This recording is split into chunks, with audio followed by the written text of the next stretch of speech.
Welcome back to another episode of Brain Buzz Podcast. I am your host, Drake, and today we have Dr. Eric Helms on. He is a research fellow for AUT at the Sports Performance Research Institute in New Zealand. He holds a master's in exercise science and another in sports nutrition, as well as a PhD in strength and conditioning. He's additionally a natural bodybuilder and strength athlete, a coach, author, educator, and co-host of the podcast Iron Culture. Eric, you have a ton of things going on. You're very well educated. I'm excited to have you on. Thanks so much for coming.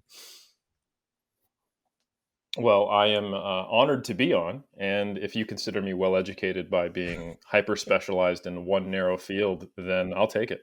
So, yeah, I mean, we're all kind of in that niche whenever it comes to doing psychology and research in general. So, I mean, like, yes, I do consider you very well educated, and you're informing a lot of people through your podcast, which I really like, with a scientific and empirical grounding, which I really do appreciate. well, thank you. I think it's something I love doing, and I am just overjoyed that there's enough people who also like me being obsessed about something. So, absolutely. So to start off, Eric, I got some very pressing questions, more or less. There's a lot of terminology you guys throw around on Iron Culture and in the lifting community itself. Is there a hierarchy to the lexicon of what physical fitness is? Is ripped better than shredded? Is yoked better than yucky? This is a new term that I've heard from you guys. Never heard yucky before, but where does it fall in the hierarchy? That's a good question. So I would say yucky is a more newer term that's come out only in the last decade. Yoked has been around for a while, and I do wonder if being yoked is more popular in the higher fat, lower carb groups. That was a joke. But yeah, yucky in general is kind of this gestalt overall. Like, you've got good definition, you're jacked, and it's just yucky. It's a good thing, and it's not specific to being lean. It's not specific to being muscular. It's just kind of the overall aestheticness is quite good.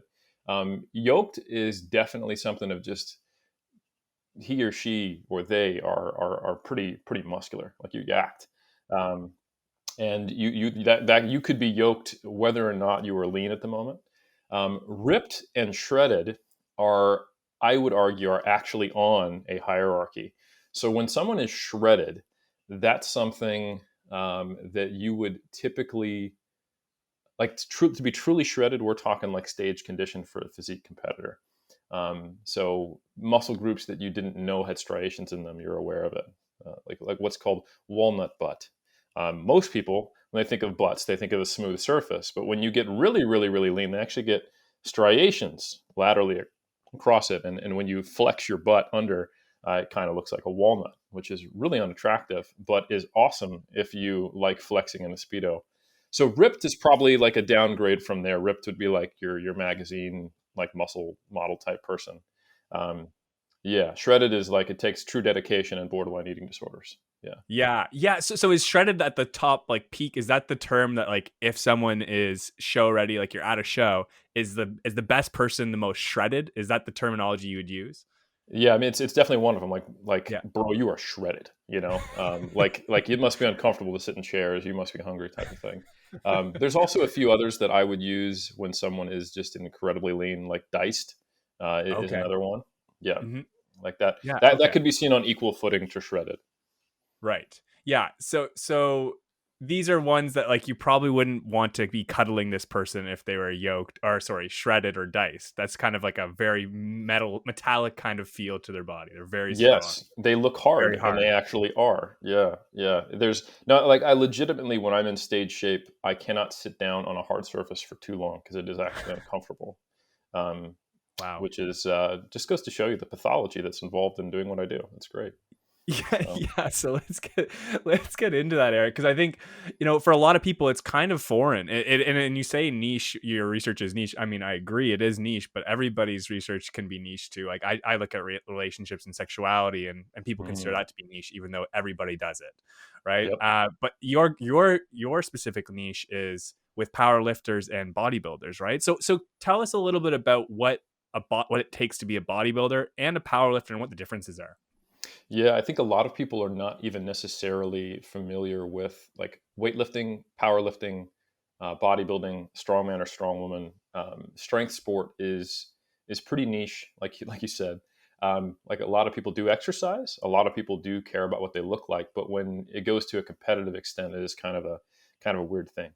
I think most people know, like, oh, Arnold Schwarzenegger, like before he was an actor, he competed in bodybuilding. Like they have images in their head, and there's some pictures of him on gym walls where he's basically wearing a speedo, and he's very lean and probably the biggest you've seen him even compared to his movies, and he's flexing.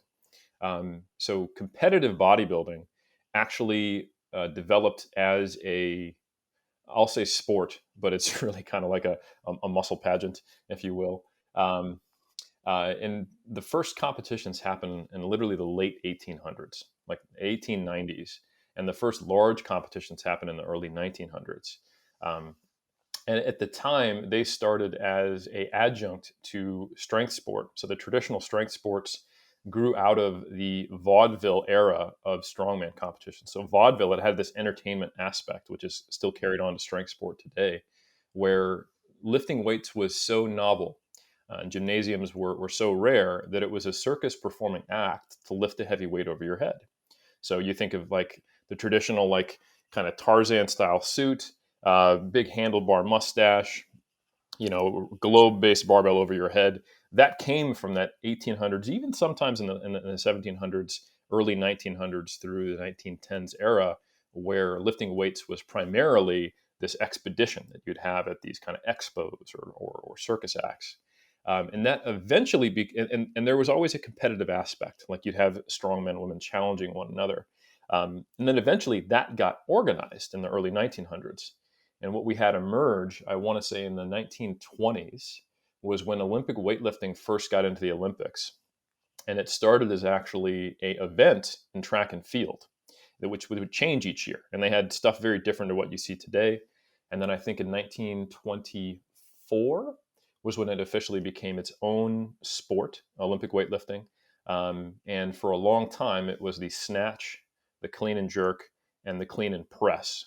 So these are all overhead movements, which kind of had their roots from that vaudeville era.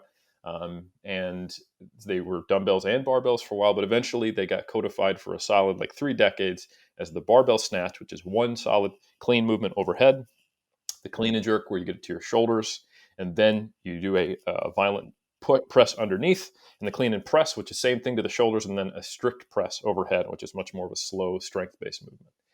In the 40s, 50s, 60s, the quote-unquote odd lifts started to emerge. The odd lifts were basically all the other movements that weren't those that weightlifters used to supplement the clean and jerk. And some people were like, I don't really want to do the Olympic lifts. I want to actually just do odd lift competitions. And that eventually became powerlifting. And that eventually then siloed itself into the squat, the bench press, and the deadlift. Although there was a time period where the curl was involved, and there were a few other different variations of that. So kind of the big 3 iron sports were bodybuilding, weightlifting, and powerlifting. And strongman is almost this kind of recall back to those old era where we have much more variety and things change. So anyway, that is important to answer the question of what bodybuilding is. Bodybuilding was always attached. It typically happened the day after a strength competition. And it would be basically the competitors showing their muscularity. And there was this union between function and form in the early days of what was called the physical culture at the time. It was not even really called bodybuilding at that point. And it wasn't until the 1900s and then the 1930s, 20s, and 40s where it really became its own sport.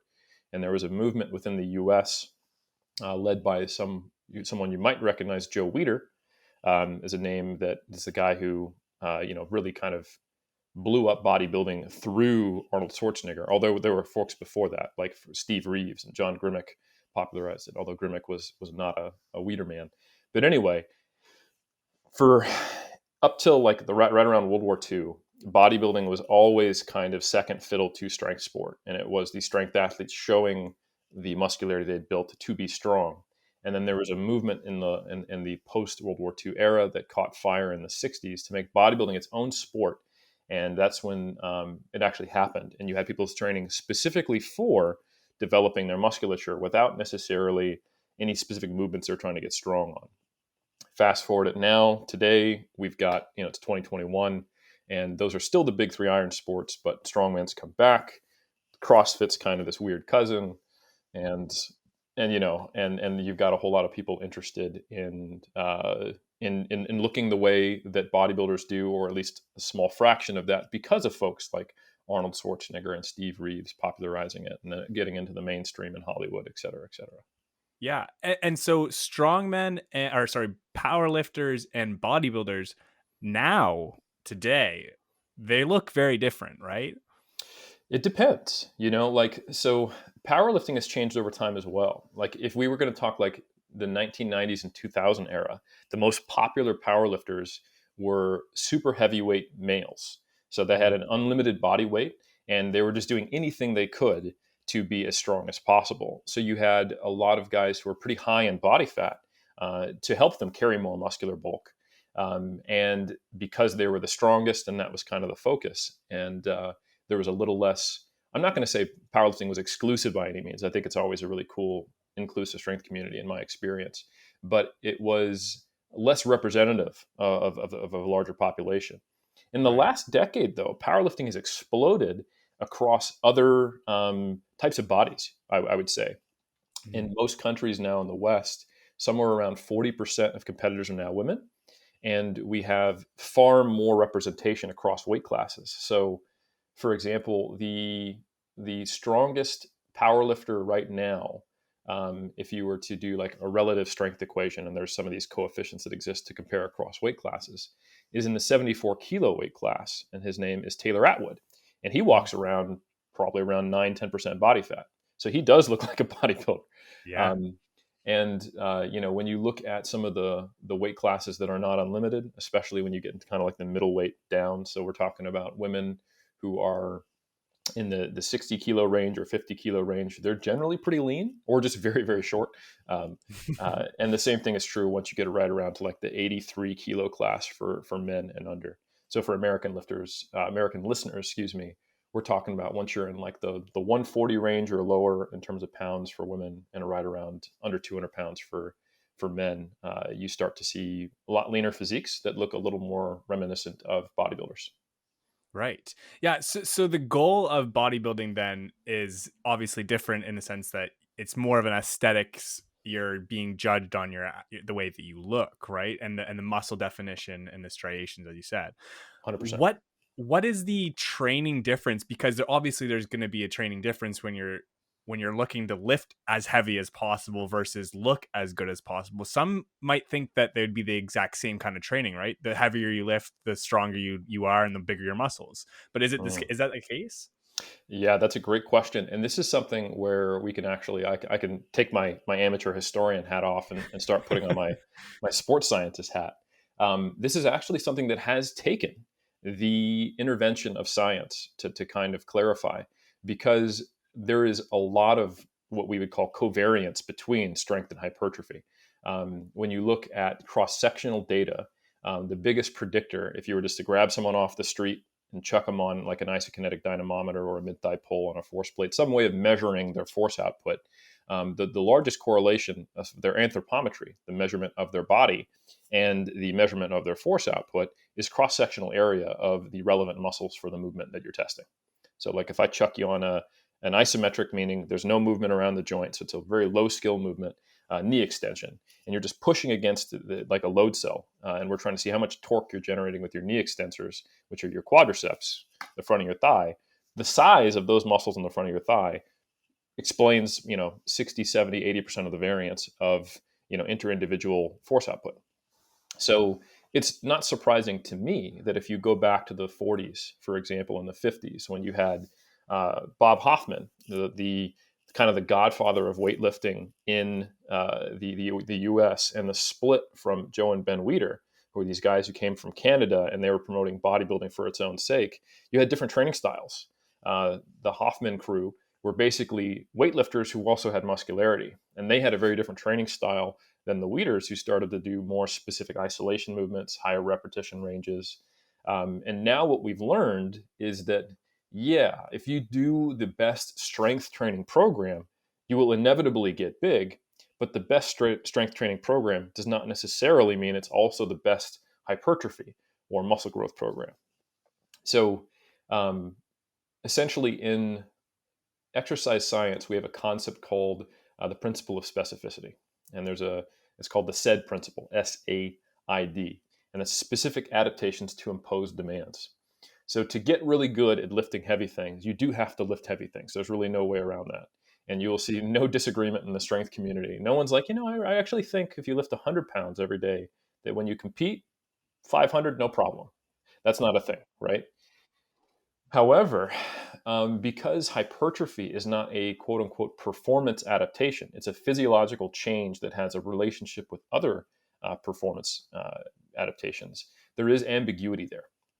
And what we've had to figure out through empirical evidence is that there is some relationship between how heavy you're lifting, but it has much more to do with the effort level that you're putting forth in a set. So, for example, you might be able to get, and I don't mean this offensively, you might be able to Don't get worry, roast me as hard as you can, Eric. not even roasting, just like if I was talking to an endurance athlete, we'd have different VO2 maxes, right? So like if Yeah, you and for I sure. were bench pressing and we both Yeah. had 10 reps and we wanted to pick a load that produced the greatest hypertrophy stimulus for us, I would probably be lifting a heavier load than you if I had to guess, right?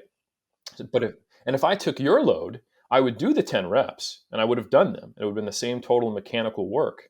However, the effort level it would require from me would be far less than what would be necessary to actually stimulate and produce an adaptation in my muscle fibers to grow. So the weight on the bar is not necessarily that important relative to anyone except you when it comes to hypertrophy. So what that essentially means is that at the end of a set, you need to start seeing the bar speed slow down. The person should be struggling a little bit. And at that point, you know that some fatigue has been induced. And fatigue at the micro level is occurring because the different muscle fibers have produced sufficient force to experience mechanical tension to start seeing fatigue. So they're producing less force, hence the bar speed slowing down. And that is the stimulus that your body goes, oh, he's trying to do more work than what we're capable of.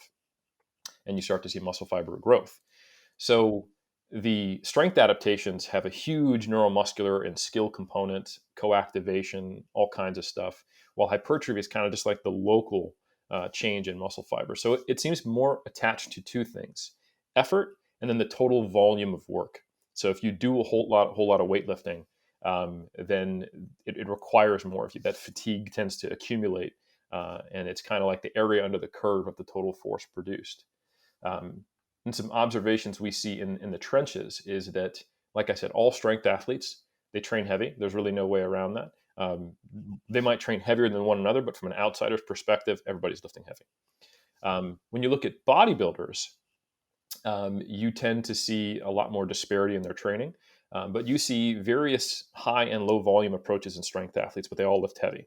And that matches what we have in the data, that volume is a smaller player in terms of what stimulates strength than the actual load on the bar, that specificity again. However, in the realm of bodybuilding, you tend to see two dominant camps. There's the folks that control their effort, so it's still reasonably high effort, but they tend to do more volume.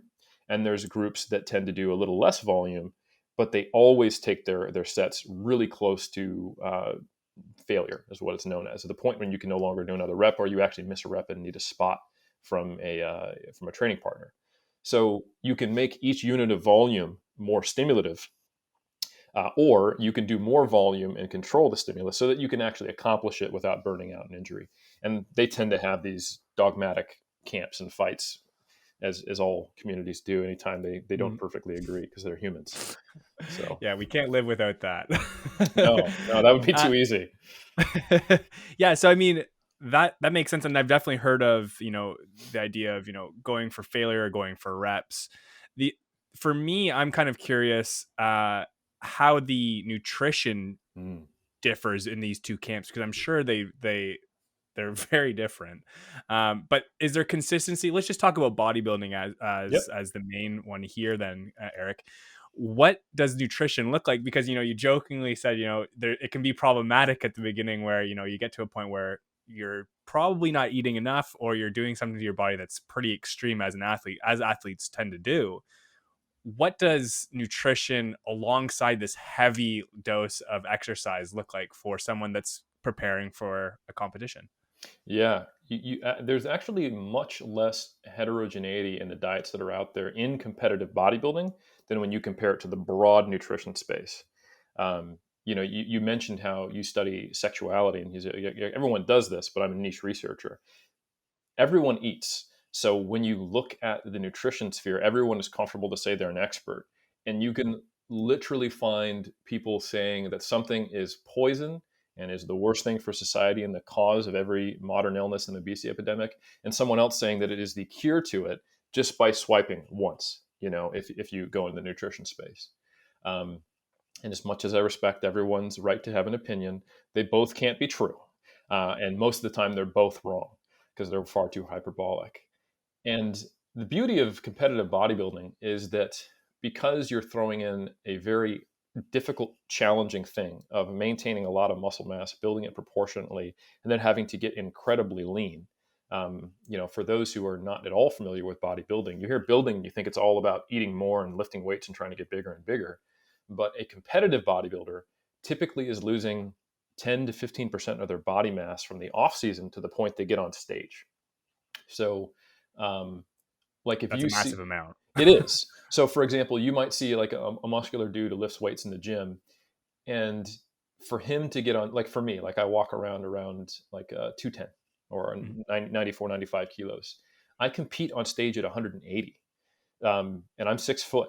So when you look at me and I tell you I need to lose 30 pounds plus, you think that's unhealthy. It Mhm. is. So, um, and you see a lot and there's a whole thing that goes into it. But the beauty of having this very high, difficult performance standard to achieve is that you can't conflict with reality. Like when you're just kind of eating on a day-to-day basis, and you can believe that sugar is poison. You don't eat sugar, it doesn't matter. You can believe that dairy is good or bad. You cut it out of your diet, that's all right. You eat something else. But if the goal is, okay, I need to, as a male, get down to about 5-6% body fat, or as a woman, 9 or 10% body fat, if you don't hit on the key variables that actually result in massive amounts of fat loss and pushing your body far past its extremes and its comfort level, you just don't get there. So, one thing that you will see that's ubiquitous in all bodybuilding diets is that they induce an energy deficit. So, however you want to do it, you're going to have to be in a sustained energy deficit, eating less calories than you need to maintain your mass so that you drop body fat over time.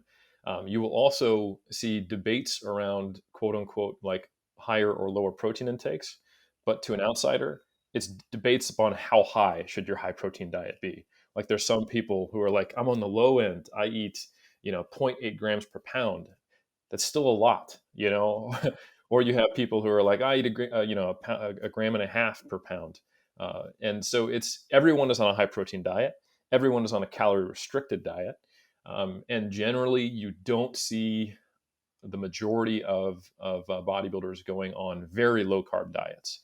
You will see kind of more of like an individualized carb intake. There are some people who take a lower carb approach, but you don't typically see like zero carb keto diets that are that popular. There are their niches, but if you look at the broad bell curve, it's arguments around like low, moderate, or as much as I can have while still being in a calorie deficit.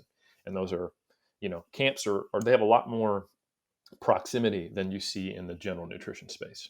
Yeah, and so what is the fascination and fixation on protein? Because anybody from an outside perspective knows that bodybuilders or people that are into fitness need protein, and it's always a conversation of how much protein do I need to get?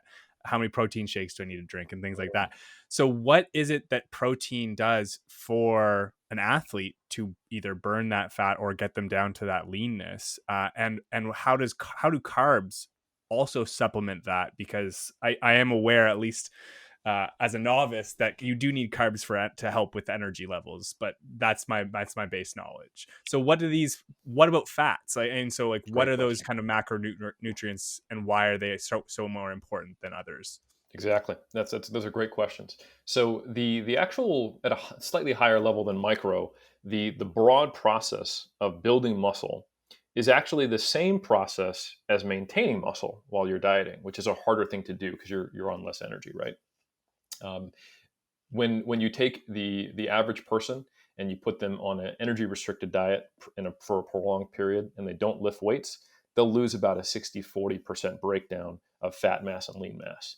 Um, from a survival perspective, if I was to, I had my history hat on, then I had my sports science hat. Now I'm going to go, anthropological hat on from a survival standpoint, looking across the time span that mammals have been around. If there's no food around, and if you're in this prolonged calorie deficit, it's not helpful for this animal to carry around an excessive amount of lean body mass, right? It's not helping them hunt right now. There's clearly no food. You just need to not die of starvation. So we're going to get rid of those biceps. We don't really need them right now, kind of thing. So that's resistance training, obviously the biggest tool we have to maintain muscle mass. But the way that resistance training works is if I go to the gym and I lift weights, it sensitizes the muscle I just trained to increasing the amount of protein it's responsive to lay down new proteins. So essentially what we have is what's called net protein balance.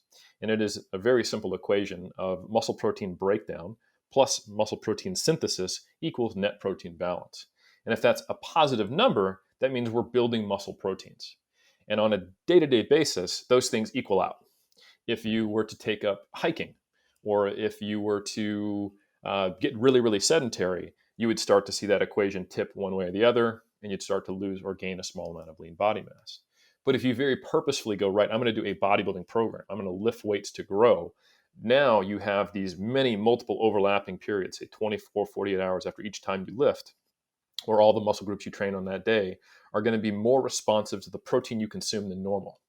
And you can eat a low protein diet and grow muscle, but we have good data now at this stage in 2021 to see that higher protein diets, right around the point when you're consuming around 0.7 grams per pound, and with diminishing returns after that point as you go up, and then a plateau pretty early, we start to see that higher protein diets just basically support that rate of hypertrophy a little faster.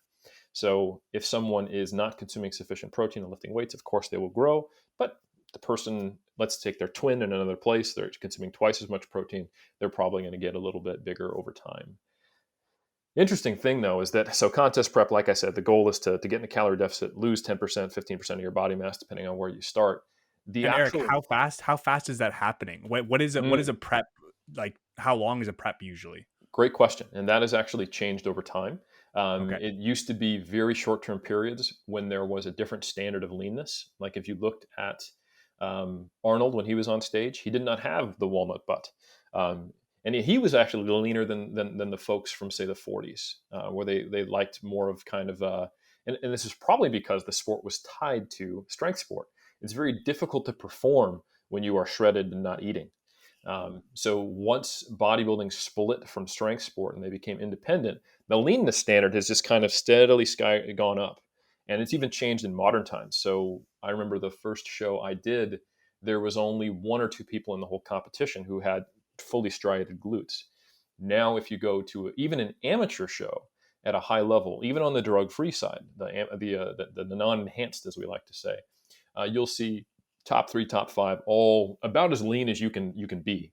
And it really does come down to then, okay, who has better proportions, more muscularity. But there was a time in natural bodybuilding where if you were someone who could figure out how to get that lean and you just weren't small, you had a good shot at turning professional. You wouldn't be competitive at the professional level, but it makes you stand out so much. Every muscle group becomes so much more pronounced that it's kind of like if you're not lean enough in a bodybuilding show, even if you've got a really muscular physique, it's kind of like showing up to a baseball game without a mitt. Like you just kind of have to reach a certain standard or you really just don't look the part. All that muscularity is just not quite as defined. So anyway, the time frame has also increased over time because it just takes longer to lose more body fat. And there are delineations between how it occurs on the enhanced side and the natural side. The 12 to 16 week diet was very popular for a very long time. And it still is in some circles. That also tends to be how long steroid cycles used to be, anabolic steroids. So, people would take anabolic steroids, run it and do like a crash diet, high protein, not much else, like broccoli and chicken, and take gear. It's just a slang term for anabolics, and get really lean in the process. On the natural side, obviously that doesn't work, at least not nearly as effectively, because there's nothing there. So we have a number of tools at our disposal to minimize muscle loss, resistance training, high protein diets, but probably more important than the protein content of the diet is making sure that you're not in a large calorie deficit. So you will see it's not uncommon at all to take 6 months to get into shape in the natural side, and that's a pretty Okay. common, like, Wow. kind of middle Six of the bell months. curve. Yep. And Um, that's under eating each day at a caloric deficit here. So when you're doing that, Eric, you said you can lose around 10 to 15% of your body mass. How many at what rate do you want to be losing? right. But like percentages, right? Yeah, it's typically like 0.5 to 1% of your body weight per week, and you'll see it closer to that 1%. Of the person's body weight per week in the first half of that 6 month phase, and then it Right. slows down. Right. So Because you don't it's want to lose that muscle mass. Well, like you said, you don't want to lose the exactly. lean muscle while also reducing the fat, right? Yeah, you've got to be able to train, right? If training is the biggest stimulus we have, we know that an underfueled athlete is a poor performing athlete. And while bodybuilding isn't a performance sport, you're seeing the results of whether or not you can effectively perform on a day to day basis in the gym. So starving yourself and doing high volumes of high effort training don't go hand in hand.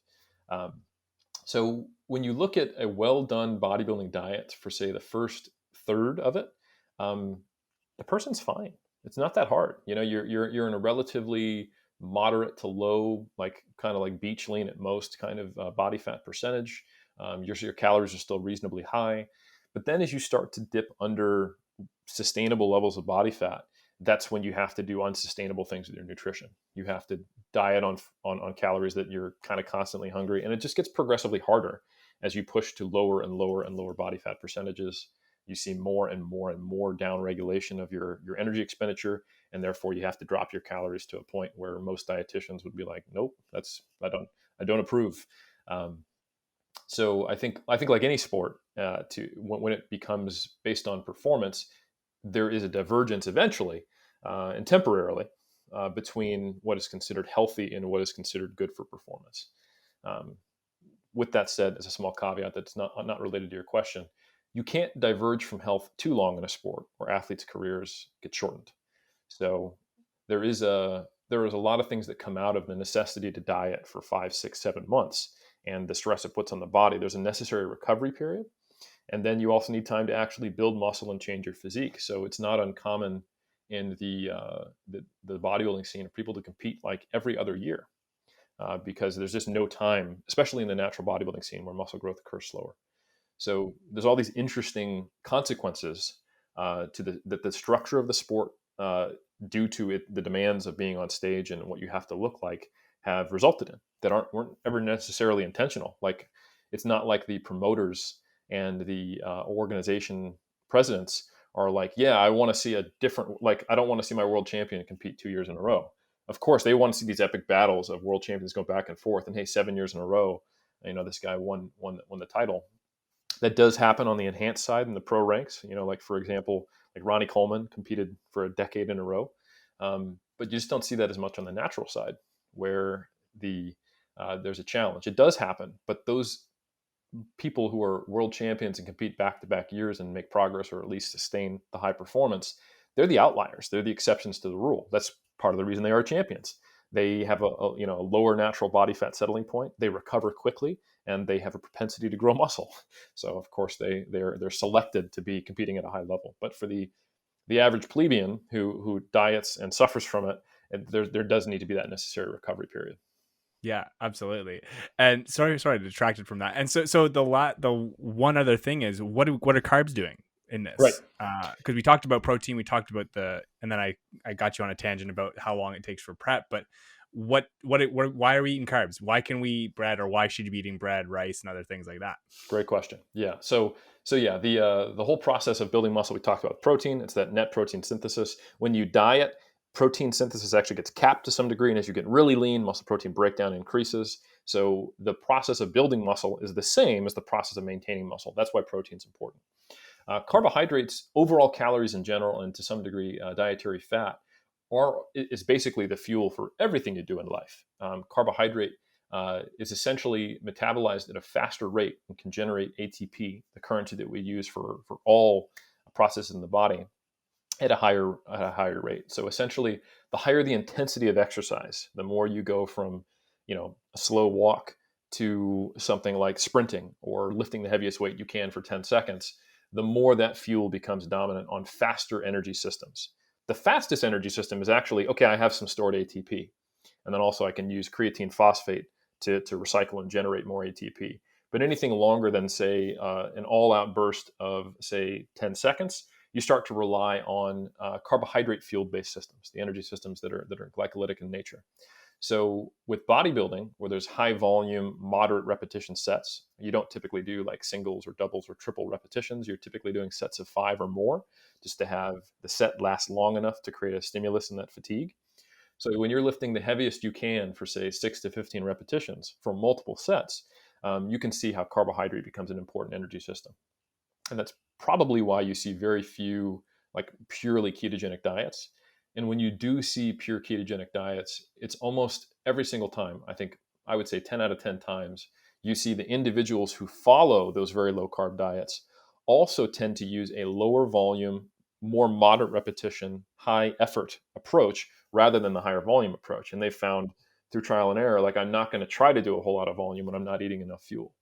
So carbohydrate is essentially the fuel that helps with bodybuilding training when there's a high volume of moderate repetition, high effort work. And then dietary fat has a lot of roles in the body. You do need it just for not feeling crappy in general, because it is a fuel. It's part of your total energy intake. But it also has to do with the transport of fat-soluble vitamins. It acts as precursors to different hormones. It tends to slow down digestion and has components in satiety, as do carbs and protein, of course, but leave out any macronutrients, and it tends to change the time course of digestion, gastric emptying, and therefore the mechanical hunger responses. So a diet that is very low in carbs or very low in fat and low in energy or very low in protein, any of those can result in it being harder to adhere to. And, yeah. It makes sense. Yeah. So Yeah. they all have important roles. Mm. And you kind of, the reality though, is that to get into the kind of shape that bodybuilders do when they get on stage, you are robbing Peter to pay Paul. Yeah. I would say an optimal bodybuilding diet is a misnomer. An optimal bodybuilding diet would be your fat magically disappears and you never go into a calorie deficit, right? Right. Yeah. But you have to. So it's a question of, how do I mitigate muscle losses? How do I mitigate the psychological stress of manipulating my food so tightly? How do I mitigate the social stresses that puts on my life as someone who, no one gets paid to bodybuild? Yeah. So that's essentially what I do at AUT. My whole research focus is not only helping strength athletes and physique athletes perform, but also to find ways to make their participation in their chosen sports sustainable. Because in my anecdotal experience, what people typically go through is there's a very high early out. Like, people will compete in 3 to 4 or 5 seasons or competitions, and then it's just they don't have a skill set, or they don't have the right mentorship, or the standard practices really only that work for those outliers that I talked about are disseminated downwards, and people are like, yeah, I just can't do this. This is crazy, Right. And I think that those are things that can change. And that's basically why I'm around, is to have people decide to stop competing on their own terms if they want to stop competing, or to keep competing on their own terms long term.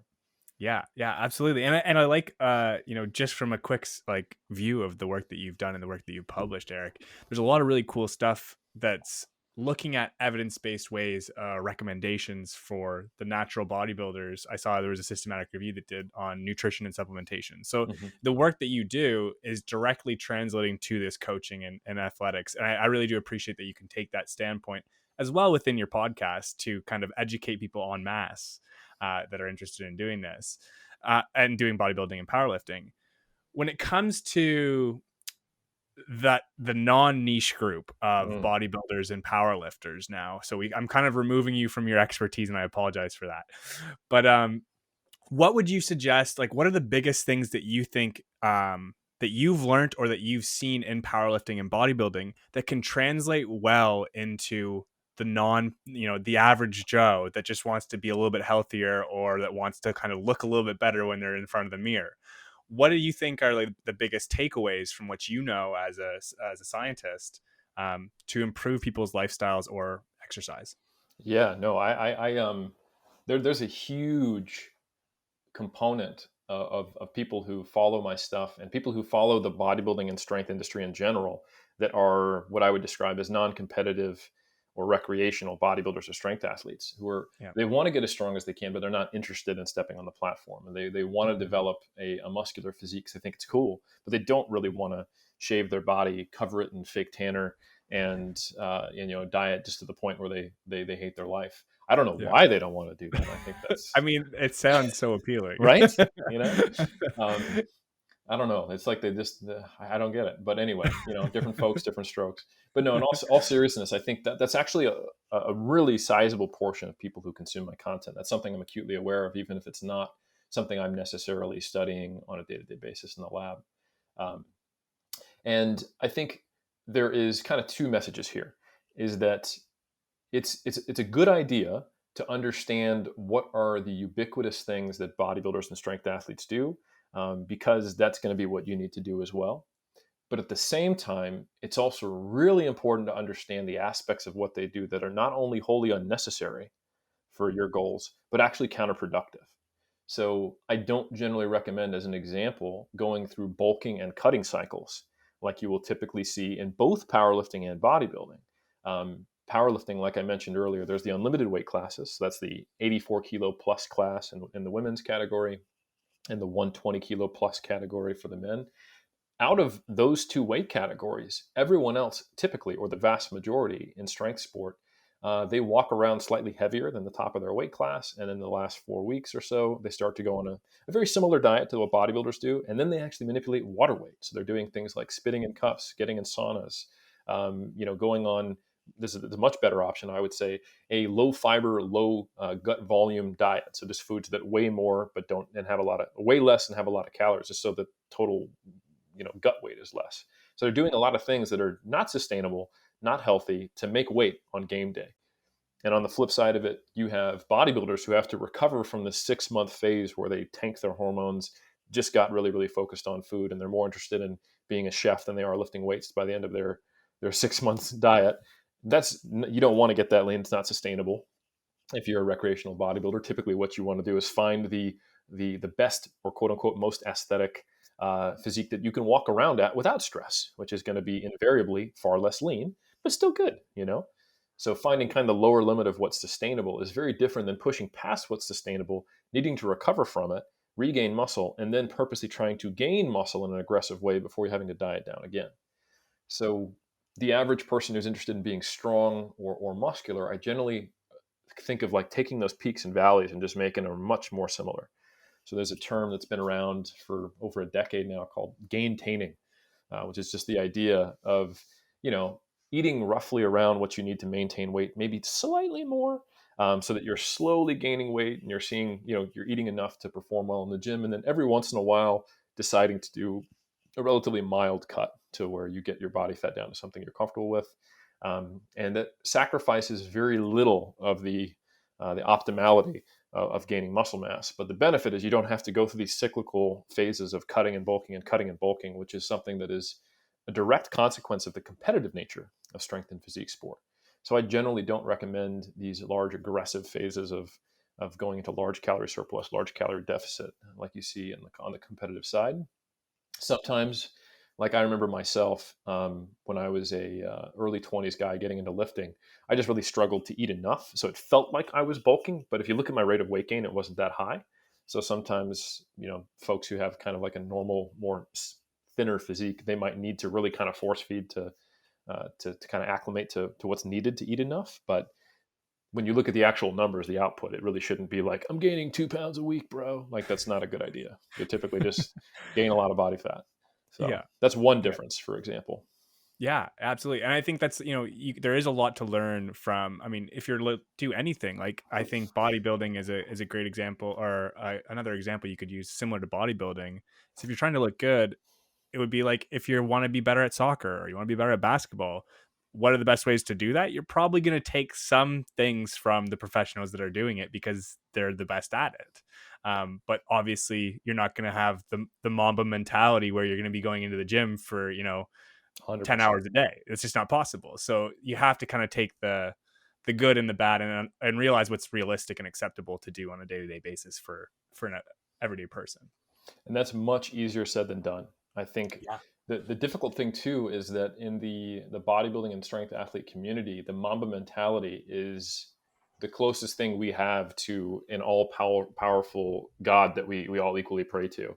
Like you Yeah. can have disagreements on volume or carbohydrates or prep length or whether you're natural or I'm not, but everybody prays to masochism, like like Mhm. crushing yourself and being able to have that rise and grind mentality it's critical in sport, which is why you'll hear different iterations of it, like basketball, Kobe, Mamba mentality. Mhm. And being hardcore is kind of the quote unquote term that you see in the strength bodybuilding community.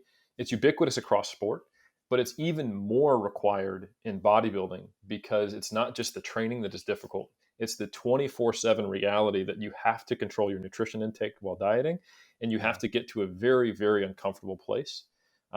Most athletes from any background who compete in competitive bodybuilding will tell you that it's not even the same kind of hard. It's this very different kind of challenge to get really, really lean that requires a 24/7 discipline that can become quite pathological.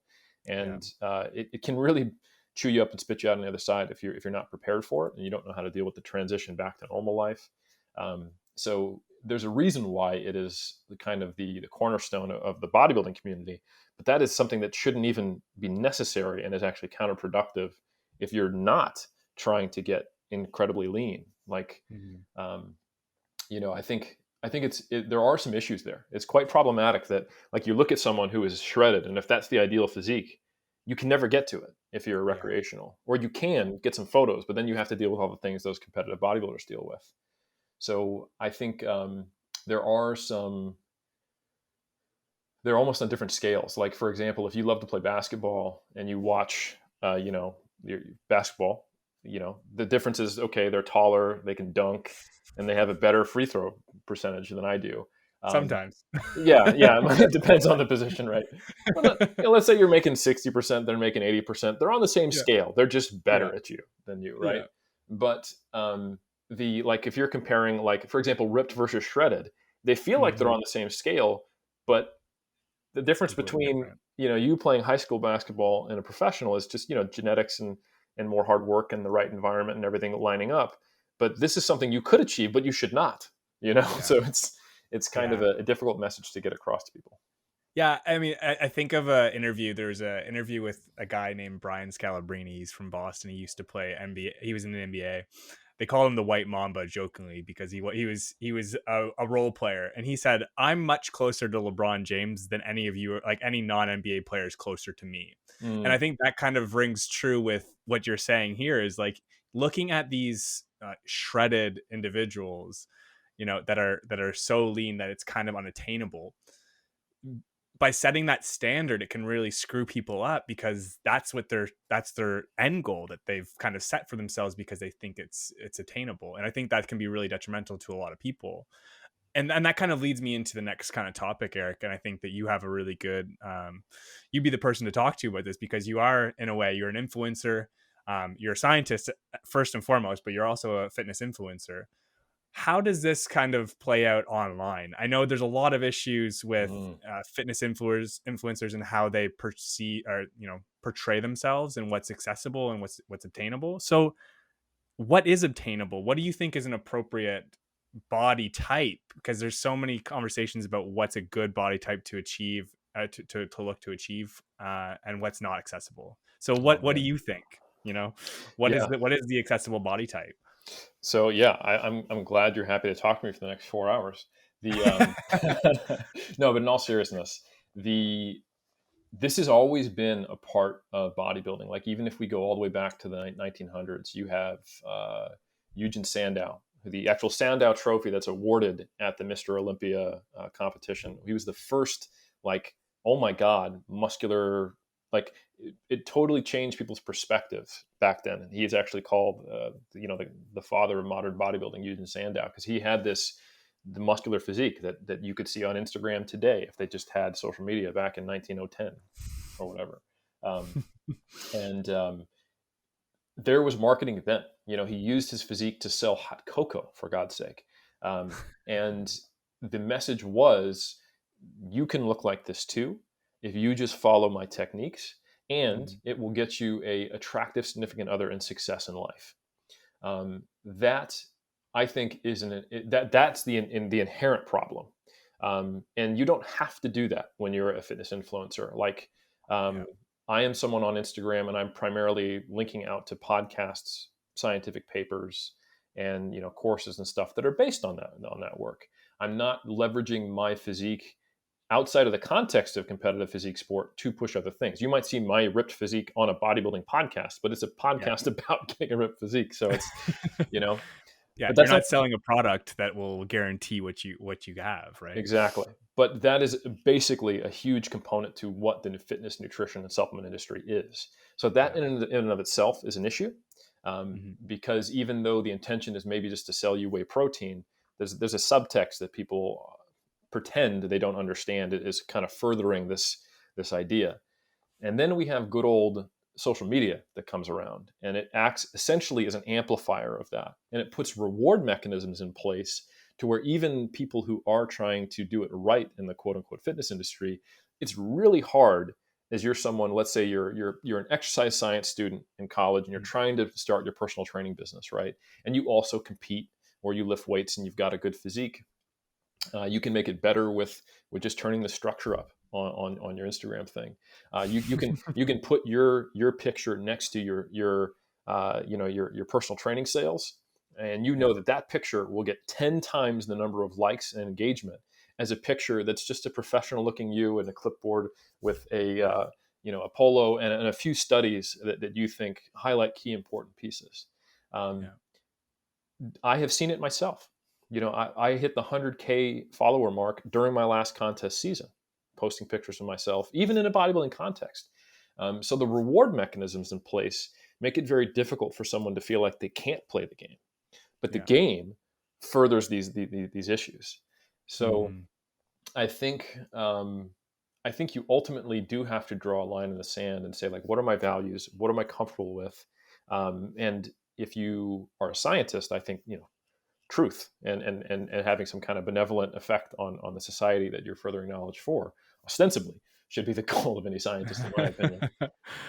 On paper, yes. Yeah, at least, especially in like applied fields, like Yes, like mine. absolutely. So if I have to hold on to that if I'm going to be in the public eye. And the interesting thing though is that there is a whole market for evidence-based fitness and nutrition and being honest about this stuff, because it was so dominated by all the stuff we just talked about that's an issue, that it's almost like counterculture and cool to talk about science, to talk about the realities of getting lean, to talk about sustainability, because it is so not often heard.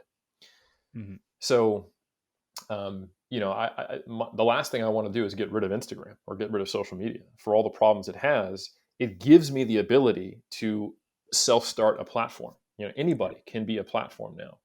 So while I am frustrated at the fact that if you go online and start Googling, you're going to get exposed to all kinds of crap, good and bad, I'm also happy that they can come across me or someone else who does a good job. So it's a tough thing, man.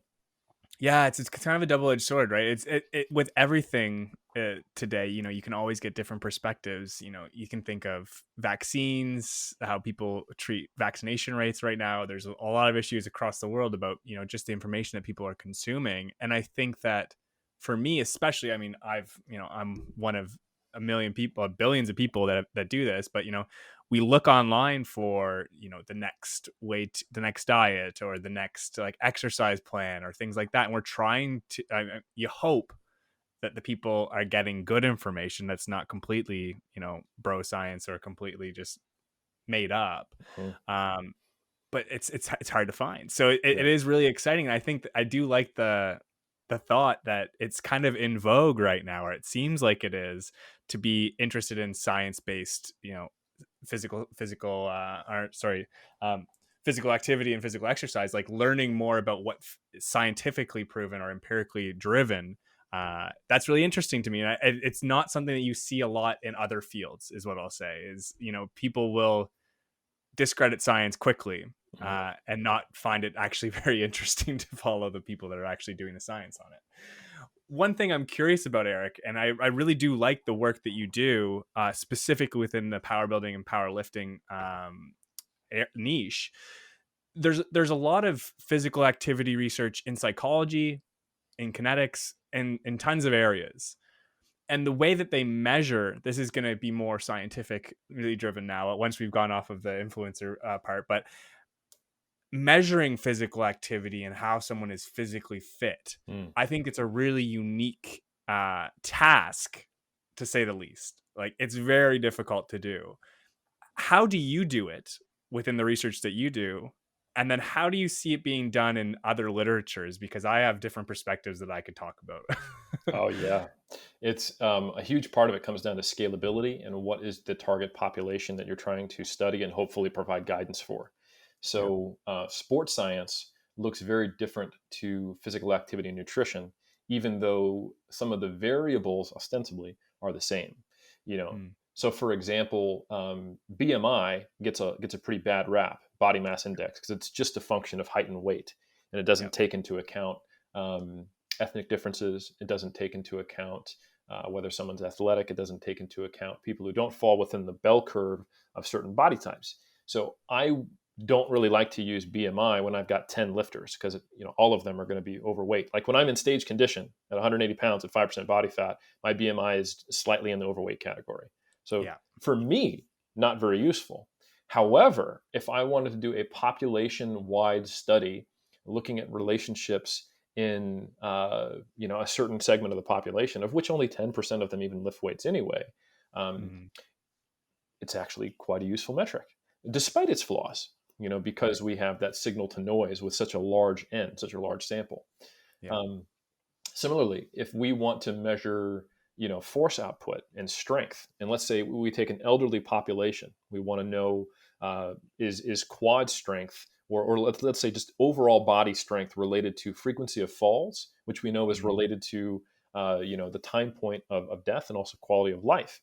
So if I am I'm a sarcopenia researcher, osteopenia researcher, I'm looking at elderly and health, I'm going to need to do something that is portable, that I can take to the actual homes of the participants in my study, that is low skill and very low risk.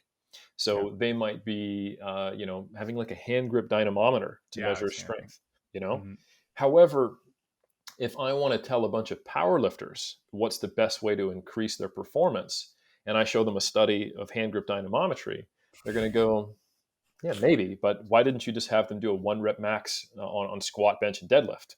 Wouldn't that be far more applicable? But even that can be challenging. So for example, right now I have a PhD student of mine, great guy, his name is Kedrick Kwan, and he came from Malaysia to New Zealand, and he's specifically looking at the different weight cutting strategies that powerlifters do to make weight.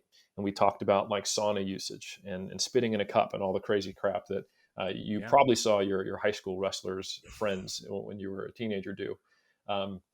We've got a protocol where individuals use the sauna at different times, either the night prior or the morning of, and then we test their strength immediately after having used the sauna, and then after a rehydration period 2 hours later. If we were to ask a bunch of powerlifters to come in, dehydrate themselves, and then do a squat, bench, and deadlift 1 rep max, and then do it again 2 hours later so we can tell how it's affected, they'd go, no thanks, like that's really, really hard. I only do that 2 or 3 times a year, and you're asking me to do it twice.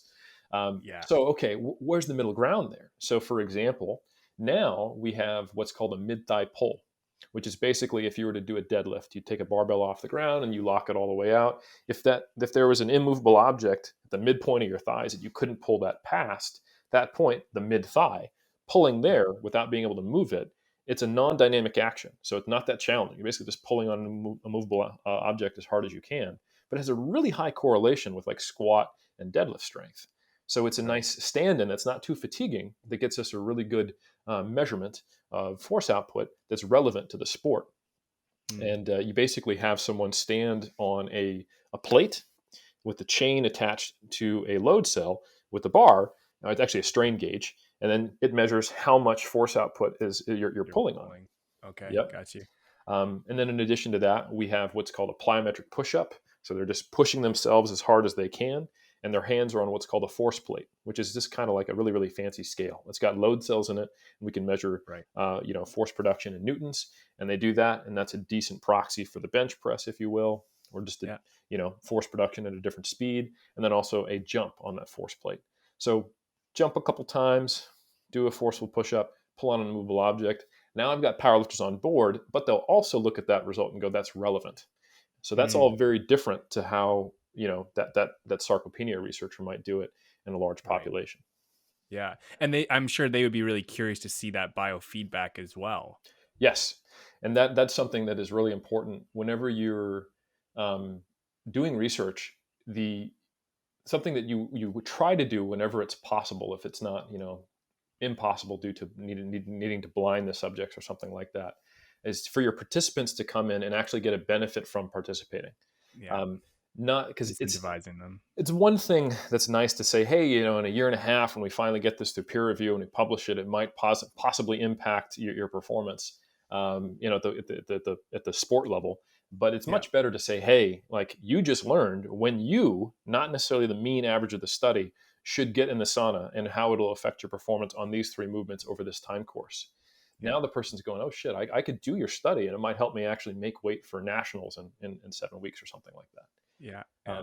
So that's the ideal. Again, not always possible, but Definitely. whenever you can, you try to really make a participant get the benefits of participating in Hmm. your research. So Absolutely. Yeah. You yeah, can't always just give them a couple dollars and hope that that'll get you enough participants. It doesn't usually work that way. It's easier to drive them by having them benefit in some way that they actually really want. Right. And I see that with your work. That makes a lot of sense. I'm thinking of general population. mm, What do you think? We talked about BMIs, it's strength in numbers, more or less, right? Obviously, if you could get like it's more feasible to just ask someone to what their weight and what their height is to calculate BMI versus, doing a body fat composition or something like that, where you're mhm, doing a DEXA scan or something like that, right? But when it comes to psychology, I know a lot of physical activity researchers will use step counts. yep, And is that to you? I've always had kind of issues with that because I know that there's a lot of people, I'm not sure what the percentages are, but there's a lot of people that do go to the gym, and don't just do, um, you know, cardio to get their exercise. So is it a metric that is the best that we can use right now for overall physical activity in the general population? Or do you think that there's something that could be done within that literature that could better address it in a feasible way? yeah, that's a good question. The step count trackers are getting better and better all the time, and that's a very interesting thing as well. So for example, I had a tracking system that I was using for a while, and it was pretty good on picking up, like, even if I was on a treadmill or if I was on a Mm, bike or me walking around the gym. And so, like, when I'd have a workout, I would get, even though I'm lifting weights, it would give me a fair number of steps added. And that's, like you said, it's a gross metric. It's not telling yeah. me how heavy did I lift or what were the benefits I got from lifting weights by any means. But I think this is more of a case of properly applying the information that step count tells you. Um, Yeah. so, for example, there was a meta analysis that came out not too long ago that specifically looked at not only physical activity, but also sedentariness as independent factors. And that's actually a really important thing we need to think about these days, is that there's an effect of being sedentary, and then there's an effect of exercise. And you can Mhm. actually be someone who vigorously exercises, but is sedentary outside of that, and that could have some impacts. Um, so You're this you're is you're describing me right now. This is exactly what a grad student life is if you work out. absolutely, yeah. So like online coaching is a huge thing these days. So you get someone who's a fitness Yeah. expert. 99% of fitness experts work out, and the 1% pretend they do. Um, you know, And like, so for example, I train 5 days a week for like roughly 90 minutes. However, I spend the rest of my time writing papers, editing my Yeah. students' work, answering emails, and doing podcasts like this. So if I Mhm. don't go on intentional walks, I'm clocking an average of 4,000 steps a day, which Yeah. is decent, but it's not good. Like if we look at some of the population level data, we start to see at least the amelioration of negative metabolic effects and higher correlations or no negative correlation or odds ratios with lower quality of life or all cause mortality once you get around like 7,000 steps. So Okay. I've got to walk if I want to get that, even though I Yeah. train at a really high level. So anyway, going Yeah. back to that meta-analysis, they had a number of different assessments where they looked at people who met the guidelines for intense, vigorous activity. So high amounts of intense, moderate to vigorous activity, moderate amounts of moderate to vigorous activity, and low amounts of moderate to vigorous activity. And then on a separate scale, they had people who were very sedentary, moderately sedentary, or not. And they Mhm. found that obviously people who exercised a lot, if they were sedentary, it wasn't as bad as being sedentary and not exercising, but they did have some independent effects. So it's this interesting thing where I think anytime we try to get like this one metric that tells us everything, like step count for physical activity, we lose some of that detail, you know. Yeah. So we lose some granularity. We can't assume that just because someone exercises all the time that they can't also be sedentary, just like we can't assume that someone who is active is someone who exercises, and Right. there are independent effects of both. So yeah, it's tools are only as good as the interpreter who uses them, I think. Yeah. Yeah. um, and the interpretation should be specific to the type of research you're putting out, which is why a lot of the times, like most of the critique of science communication is leveled at media, right? Mhm. Where they'll take a sound bite, and sometimes it's malicious, like I just want a story and I don't give a crap about how crappy the study was or how good the study was, but I took one little piece out of it and played telephone with it. But I think a Mhm. lot of the times it is just that you have someone who is not familiar with the tool, and is not familiar with the scope of the study, and then reaches outside of it and says something that's too broad reaching in nature. So Right. as a total aside, I think it's more and more important these days for scientists themselves to do maybe that first line of science communication. Because if it goes from study, which tends to Yeah. be very jargoned in nature and behind some paywalls typically, and just an Always. abstract, yeah, um, and then it goes to journalist or blogger, that's where you're going to have more likely have an issue. However, if the bloggers are then interacting with you talking about your research, they're much less likely to get it wrong. Yeah.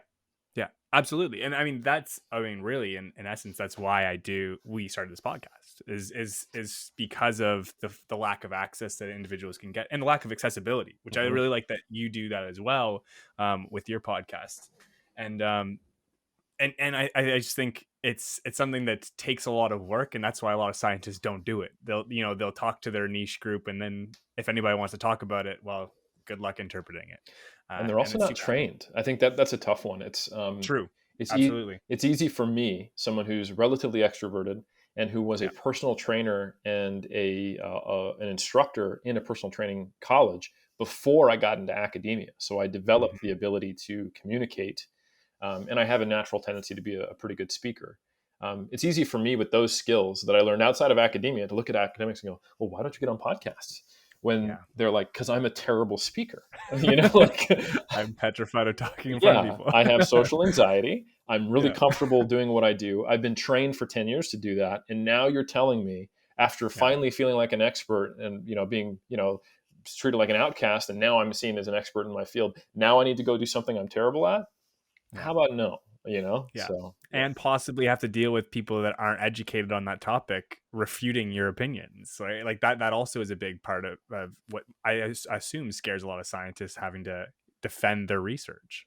Yeah. And it's a very different process of dealing with reviewer two than it is dealing with a Karen online who thinks she's an expert in Absolutely. nutrition. Mhm. And Especially your work, Eric, too, because physical fitness and nutrition are just those are the most toxic kind of groups to be talking online with. yeah, they are. So There's a lot of polarized camps online for that. yeah, and I tell you what, that's by far one of the most challenging things for any scientist who wants to get out there. Is the scientist generally plays by the rules of, oh, you're misinformed on this. If I give you the highest quality data, your opinion will start to reflect mine, or at least be on the same page. But if you have someone who is not even operating within the same rule set of rational skepticism, the response to the meta-analysis might be, um, that this is just part of the medical science conspiracy to, you know, like they are sometimes anti-science. So how do you use science to convince them of something? You can't. So you have to have other skills, like you have to have some emotional intelligence. You have to be able to ask them questions. Um, you have to be willing to, like, that's, going back to what can the general public learn from bodybuilders. There's some interesting things that can happen. Like, I have had some people who have done some mental gymnastics to hold on to a belief, but I know I planted a seed. Like, so for example, someone, comes to me and, they say, like, carbohydrates are the way that people get fat. They think of the insulin model of obesity, that, okay, you eat carbs, insulin goes up. Insulin's a fat storage hormone. Therefore, obesity and fat storage is all driven by carbohydrate, and it's independent of energy balance. So if you eat a high carb, low protein, low fat diet, even though you're in energy deficit, you're just going to gain body fat and you're going to get diabetes and you're going to die. And the only way to get lean is by restricting carbohydrates. So I don't need to necessarily try to refute the physiology or cite a paper by Kevin Hall or something like that. I can go, that's interesting because, like when I compete in bodybuilding, here's a picture of me. My carbohydrates get low, but I'm still consuming around 150 grams a day. So what do you think's going on there? So they're faced with an impossibility. So then they either have to, go to, oh, maybe you're taking, drugs, or maybe you're a genetic outlier. And then I go, well, oh, here's, 5 other clients, 10 other clients, 100 other clients. Here's, 30 years of competitive bodybuilders. Oh, here's the drug tested side.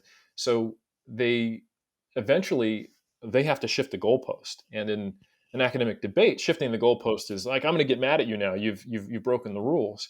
But in reality, shifting a goalpost actually requires them compromising on their worldview to some extent, so that they're limiting the amount that their worldview is narrating reality. So I think that's something that you have to be comfortable with, is not trying to win online, but planting a seed. And when you do get a goalpost shift, seeing that as a win, even though they are being pedantic and annoying, now they can't walk around and say that anyone who eats carbs is going to get fat. They can say, well, if you're lifting weights and you have good genetics, and in these cases, if you're young, then yeah, that's a big change. So Yeah. Yeah, I mean, any tangible shift in someone's perspective, I guess, can definitely be a win, depending on, you can't take things too personally, I guess, is the big thing too online, right? You don't know who these people are. And you don't know how much impact you might actually have on their worldview, which is actually quite, I guess, a good thing if you take it that way. absolutely. And another thing to think about is that no one likes to feel stupid in front of everyone. Yeah. So, like, what am I really going to expect? When I have over 100,000 followers on Instagram, someone comes on there and challenges me. I make a comment, it's got 50 likes. So I know if I respond to this person, they're going to feel like they're standing in a room full of like attacking a cult leader with all his followers, like Yeah. throwing Just shit at stand you. there watching. Yeah, of Yeah. course they're going to dig their heels in. So sometimes it makes a lot more sense to be as minimally combative as possible. If you can, DM them. Of course, it gets to a certain point where the volume of that becomes untenable if you're successful as a science communicator and you get a lot of followers. But there has certainly been times, at least when I'm dealing with other people who have large followings, and I know the ripples of that conversation can have, very far-reaching effects. So if someone comes at me and they are also someone who is a quote-unquote influencer, am I going to get into a big battle with them online where they're defending their beliefs in front of their followers and they think I'm doing the same? Of course not. That's not going to go anywhere productive.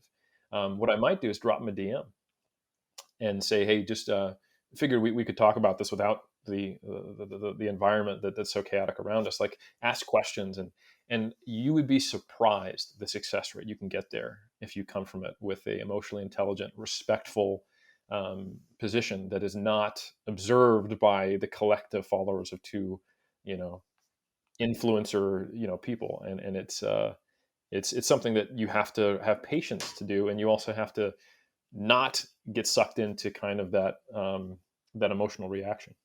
Yeah, that kind of mudslinging going on. I think that rings true in a lot of senses, Eric. Like you're talking about, two influencers. Man, I can talk about like five different situations where, you wouldn't want to call somebody out during a meeting where they're giving a presentation if you think they're wrong. You wouldn't want to call your aunt out in front of everybody in front of the family if you think they said something incorrect, right? There's better ways to approach this as an individual to save face for a lot of people, right? And I think self-esteem and self-efficacy are things that I'm also interested in when it comes to human relationships, and self-esteem, when you lose it, a lot of crazy things can happen and a lot of Mm. things can be said. And I think that, I think it rings true for a lot of relationships, a lot of situations, and it's just good advice in general. Yeah, you don't want to set up an environment where the only outs for someone are to completely buy into your worldview or Yeah. have to do mental gymnastics and say some horrible shit, you know? Yeah. Yeah. I mean, and it sometimes it does devolve into that kind of situation. And you're just trying to basically, if we really are trying to communicate and help people learn, that is our goal, right? Is not to kind of create that combative nature or combative environment. And I think that what you've done with your work, I must say, is quite good.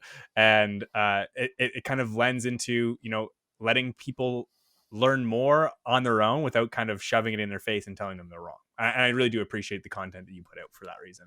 Thank you. I appreciate that. Yeah, I think you mentioned earlier how it's in vogue for people to take a scientific approach to fitness and nutrition. I think a really important thing for anyone who is involved in that, who's listening, or who wants to promote that, is that you don't just want to constantly correct scientific inaccuracies or put out scientific information. That game of whack-a-mole never ends, which Mm. I guess is great from a content production perspective. However, it your followers will learn a collection of facts and a collection of what not to do, but they won't necessarily learn critical thinking skills unless you give them some insight into why you're busting these myths or why you're promoting these things. So I think it's Yeah. really important to try to build the underlying engine, which is a lot of the time I spend online and on podcast is not just reciting facts about muscle protein synthesis Yeah. or effort levels in resistance training or volume or what have you. I also try to embed an understanding of how I got there and why, and what are some of the issues with some of the other ideas, so Hmm. that people can hopefully have a little larger shield the next time something comes across that is inaccurate at best and harmful at worst. Yeah. Yeah. Absolutely. And I think, to touch on just, the work that you do, and similar to my work as well, everybody's going to have anecdotes that are going to lead them to whatever conclusions they have. That's just generally how the general population sees things, right? If you have friends or family, or you're in contact with people that have experiences that you genuinely believe and trust and love these individuals, you're going to buy, it's going to bias the way you see the world, right? And sometimes one study will not shift your worldview completely, right? So we're working off of all these biases that everybody has and these anecdotes that they're running off of. And sometimes using anecdotes can be good in what we do. Like it can connect with other people, but also it kind of can backfire in a sense where, just because a science article that you published, says increase your rep max or your reps to this and eat this, doesn't mean that it's going to work for everybody. And we're not proposing that, but it's tough to kind of separate that as a science communicator, because we are saying on average this is what's going on, right? That's very well said, and I think it's just really important. Like a lot of the fitness and nutrition space is modeling itself after the medical space, where they have evidence-based medicine, so EBM. And evidence-based medicine has three equal stool legs: the individual and the client preferences, your experience as a practitioner, and then finally, and equally importantly to the other three, the scientific evidence. Um, and on top of that, in human research, the the hierarchy of evidence, the bottom is anecdotes and observations. They're on the hierarchy, and I think sometimes you have the very, very strict experimentalists who are also frustrated and triggered online with some of the anecdotes as a proxy for all evidence. they basically decide, you know what, I'm going to just chop the two legs of the stool off and chop the bottom fifth of this hierarchy of evidence off, and that's how I'm going to operate. Show me the studies, or it didn't happen. And I don't think that that often goes well. I think that that leads you to be relatively out of touch with reality, and it can cause issues because one thing I will often say, because sports science interacts with sport a lot. A saying in sport is that success leaves clues, and that's also a saying in business. It's like you to some degree modeling what successful people do is not always a bad idea. Sometimes they are the outlier, and they're the only one who will succeed with that. But I think to help people understand the value of anecdotes, when there's something that people do who have been successful, at the very least, that that hasn't prevented them from being successful. So it can't be completely wrong, but we can't assume that that is therefore optimal or the best way or the only way. So I normally do bring anecdotes into conversations, because that's kind of the inverse of what I said earlier. Like, I'm dealing with this person who's promoting the insulin based model of obesity, and I go, well, if that was true, how did these people get lean, right? So we know at the very least that can't be true in all cases, or they couldn't exist, right? And so the inverse of that is to say, look, okay, you want to train like Ronnie Coleman, Mr. Olympia. Oh, that probably won't be the barrier to you succeeding. But what about this other Olympian who trained differently? And they go, oh, okay, I guess there's more than one way to do it. And now all of a sudden, I've got my foot in the door. So Yeah. yeah. And now they might start reassessing what they can do. I absolutely agree. I just think it's a great way to go about it. And I think, yeah, I mean, it just makes so much sense to me. So using that, I mean, we've talked about a ton, Eric. I don't want to keep on forever because I know your time's precious. Let's talk a little bit just to wrap it up. I'll leave it to you. Tell our viewers a little bit about what you do on Iron Culture, because I love listening to it. I'd love for them to check it out as well. You can explain it better than I could in a short recap. So tell us what you do and why people might be wanting to tune in. Yeah, so thank you so much. So Iron Culture is my podcast with my colleague Omar Isuf. And Omar Isuf has been in the YouTube game for a long time. So he first started in '09, and he has essentially been a strength journalist and a science communicator for primarily the non-competitive and recreational lifter. And he's been always really good at getting people who, kind of like what you're doing, getting people who are on the ground doing the research, or people who are competing and active in it, and exposing them and kind of platforming people to get good information out to his viewers. And we started Iron Culture as a duo podcast in 2019. And our tagline is history, science, and culture. So we're essentially trying to explore everything that has to do with lifting. So we have had strength historians on, so basically sport history professors who focus on the history of the iron game, which, as you probably could tell from the first part of this podcast, I think is pretty cool. And I'm a bit of an amateur, but I don't have a PhD in history or anything like that, of course. So it's been great to have them on. Because of my connections in sports science and Omar's connections in the YouTube space, we're able to get like your expert's expert on, and we're also able to get some very high level athletes on. So we've had, the best powerlifters, the best bodybuilders. We've had, like Chris Bumstead on, who is, one of them, like Mr. Olympia for the classic division. We have had Brian Whitaker on, who is one of the most decorated natural bodybuilding champions. We've had Taylor Atwood on, who I mentioned earlier, who's the best by coefficient powerlifter in the world at the moment. We've had heads of natural bodybuilding organizations. And then we've had folks like, Brad Schoenfeld, who's the most published scientific author in the space of the mechanisms of hypertrophy. And we're now, we're over 100 episodes deep. And it's just a great thing to tune into if you want to learn about the history, science, and the culture. And Omar and I also are very, let's say we're pretty relaxed with how we approach things. And we both like to have bits. So just make sure your sarcasm meter is turned up to be sensitive enough to get what we're talking about. But yeah, it's fun. And we have guests on more than half the episodes, but sometimes it's just him and I doing a deep dive on a topic. Yeah. No, honestly, you guys do a great job. And yeah, you guys are fun to listen to. Your intros are quite animated at times. I do, I'll give a couple of my favorites just if anybody's interested in checking it out. These are the couple ones I've listened to recently that I really liked. And like you said, you've got well over 120 some episodes now. So lots of content to catch up on, and long episodes with a lot of really good information. So check out, here's a couple that I liked for my personal interests was episode 98, Why Nutrition Science is a Battleground. Very similar to a lot of stuff we were talking about today, but really in depth. Episode 104 was great for bulking versus cutting. We talked about a little bit about why you didn't think that was it's good for everybody, but there's also a lot of stuff on dieting as well. So episode 114 and 116, you talk about, what do you do after you're done your diet, and then what flexible dieting is. So those are just like a very small tidbit of what you guys cover, and the amazing guests you guys have on is great, and it's always informed by science and empirical research, which I am a big fan of, and I think most of our listeners are too. So thanks for the work that you do, Eric. I really do appreciate it, and it was awesome getting to talk to you today and learn more about bodybuilding, powerlifting, and just everything that everything that you can bring to the table. There was so much more, but thanks again for coming on. No, it's a true honor. Thank you so much. I really appreciate all that.